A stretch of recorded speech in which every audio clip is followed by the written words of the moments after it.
Olá, minha amiga, meu amigo. Hora do nosso encontro nesta quinta-feira, 5 de março, em 1946, como um marco de identificação da Guerra Fria que estava surgindo depois da Segunda Guerra Mundial, numa cidade lá de Mississippi, nos Estados Unidos, o então chefe de governo do Reino Unido, Winston Churchill, um dos grandes vencedores da guerra, deixou aquela frase histórica: de Stettin, no Báltico, a Trieste, no Adriático, baixou sobre o continente europeu uma cortina de ferro.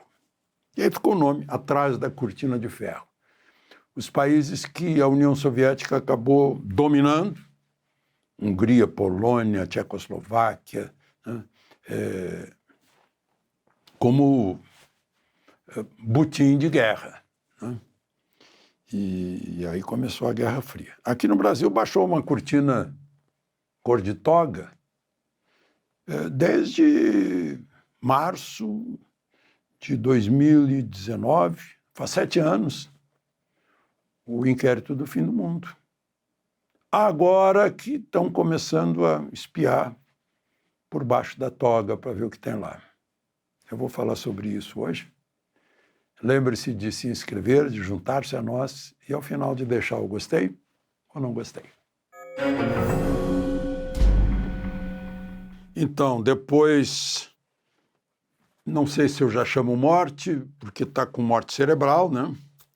O sicário, o Filipe Mourão. É um Filipe escrito com I no fim, sem acento. E ele já tem passagem na polícia e tal. Agora é estranho, né? Como eu falei para vocês, era uma suposição e eu acertei, né? Nas condições em que veio a informação lá da Superintendência da Polícia Federal de Minas Gerais, lá de Belo Horizonte, só podia ser o uso de uma peça de roupa no pescoço, né? Do modo como ele foi atendido e tal, bom, asfixia e falta de oxigênio no cérebro. Acho que ficou muito tempo sem oxigênio no cérebro, esse é o problema. Mas está cheio de teorias, né? O advogado dele disse que quando ele entrou, chegou lá, ele estava muito bem disposto e, de certa forma, de bem com a vida.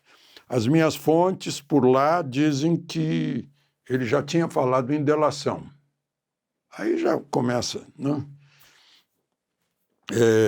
Especulação de toda forma, né? A notícia que eu tenho até agora é que ele está numa UTI em morte cerebral. Bom, e aí para evitar qualquer acidente ou incidente com o Vorcaro e com o cunhado dele, vocês viram a imagem do cunhado dele? É um negócio assustador, né? Mas é o perfil, tem o perfil da função dele. Ele está no papel, parece que foi desenhado para aquilo.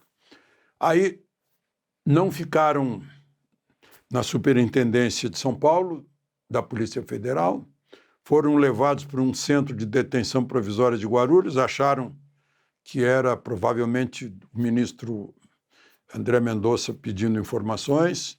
Agora encontraram no Vale do Paraíba um presídio presídio estadual, onde está cumprindo pena, uma pena imensa, de mais de 100 anos, o Roger Abdelmaci, médico que abusava das pacientes.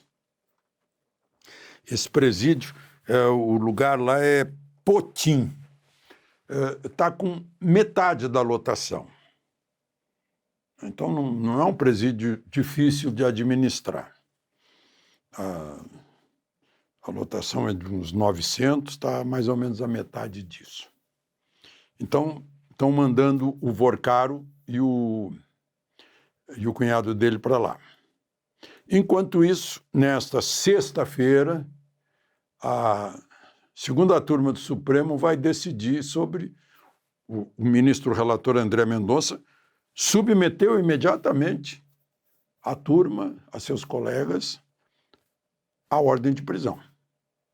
Vai ser examinada nesta sexta-feira. Lá estão Moraes, Toffoli, Fux, Nunes Marques e André Mendonça. Eu suponho que possa dar 3-2. Agora eu fico pensando, e Toffoli? Vai votar ou vai se declarar suspeito? Se ele se declarar suspeito, ele está negando aquele próprio documento que ele assinou com mais 9 colegas do Supremo, aquela declaração de 10 que ele era acima de qualquer suspeita para examinar os casos do Master. E se ele votar pela prisão, também está soando, né? De um lado, ele escondeu tudo, congelou o inquérito. Depois que a Polícia Federal reclamou, ele deu uma mexida, foi busca e apreensão, só que, né, para inglês ver, né, como diziam no tempo do tráfico de escravos,